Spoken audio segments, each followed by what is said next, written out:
Guys, it's Casey Wilson here. Let's talk about the elephant in the room. If you're looking at Soqucoin, you probably have questions, tough ones. As you can see on the screen here, I've got our commitment to transparency website. Maybe you've heard some things, maybe you're skeptical. That's good. You should be. In crypto, blind trust gets you wrecked. So today I'm here not to hype, but I'm here to kill some of the FUD that's out there directly. And this is what that video is for. So we might make a habit of doing some more of these videos. This is the first one. Anyways, let's proceed with what I think you guys need to hear. We have, again, this transparency site. I'm going to go through a few of them right now. So let's go. All right, so let's start with the first one. Quantum security is a 2030 problem. Hear that a lot. First one. So quantum computers are years away. Why care now? Well, that's a valid point. But if you look at Google, you look at AWS, you look at Cloudflare, they're already switching to post-quantum encryption. Why would they do that? 2 words, harvest now, decrypt later. Hackers are stealing encrypted data today to crack it when quantum computers arrive. It's not a question of if, it's when. So your blockchain transactions, they are permanent. If you send it today, it's on chain forever. We aren't building for 2026, we're building for 2030. So if you wait until the house is on fire to buy insurance, it's probably too late. So early positioning is the whole point of this project. All right, so let's take a look at another one. How about dilithium signatures are 37 times larger than elliptic curve. How about that one? All right, so yeah, they are huge. It's true. They're quite big. That's why we don't copy and paste. We're building something called PAT. It's a novel tech. What that stands for is practical aggregation technique. This technique batches signatures.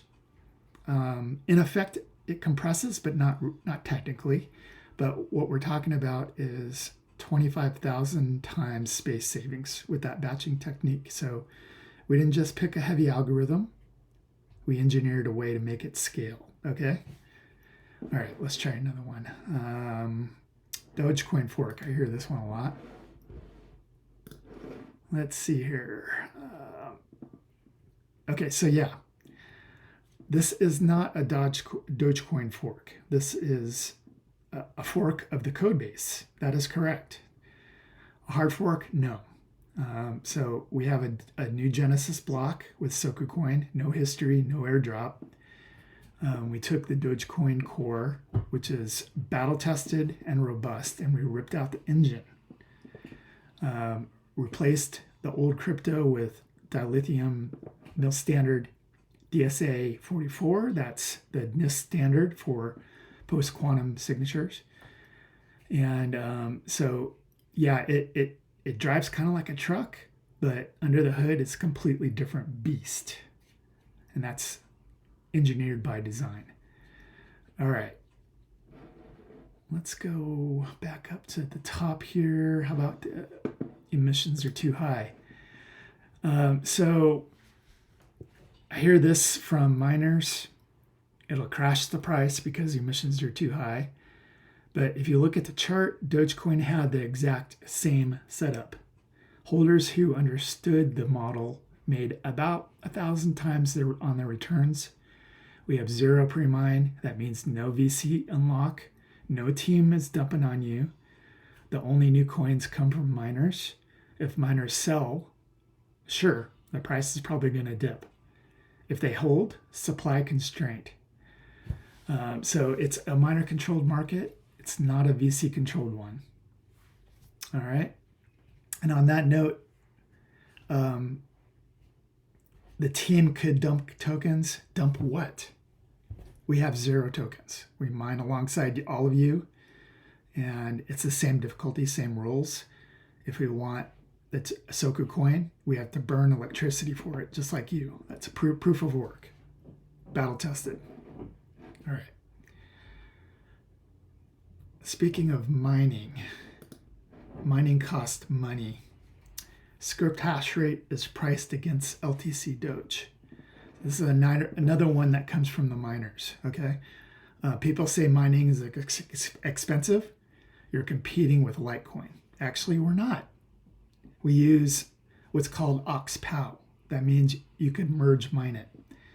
If you're already mining Litecoin or Doge, you could simply mine SoQ coin at the same time. 0 extra electricity, 0 extra costs. It's free for revenue for existing miners. And why wouldn't you take it? I know I would. I'm a miner. I'm certainly going to take it. All right. How about let's go to the Solana token. Here it is. Okay. All right. So I hear this from our Solana bros about the bridge isn't being guaranteed. All right, and that's actually correct. We're not going to guarantee it. We've been very clear about this, very transparent. The Solana token pSOQ is for pre-mainnet exposure. The bridge code is on GitHub. It's not technically built. We are in a research and development stage for that. But the bridge code documentation is on GitHub to evaluate and to give us suggestions. We have a good idea of how we're going to do it. But we won't turn it on until it's audited.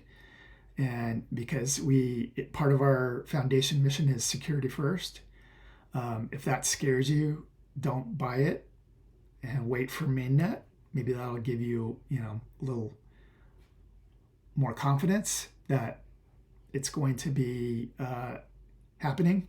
But by that time, it might be a little too late. It's good to be, get in early. But it is high risk. So it's just, you got to assess that. If that's too much risk for you, then don't buy it. All right, this one's a recent one about the token. Is it renounced? Someone asked, is it renounced? No, and here's why. And I just discussed this. The bridge needs to mint pSOQ. When you lock native SoQ coin, the bridge mints pSOQ on Solana. And if we renounce the contract, the bridge would be effectively broken permanently. So the native SoQ coin, that's layer 1. Like Bitcoin, it has no owner. You can't renounce what you don't own. You have to trust the code, not the contract owner. So that's a good question.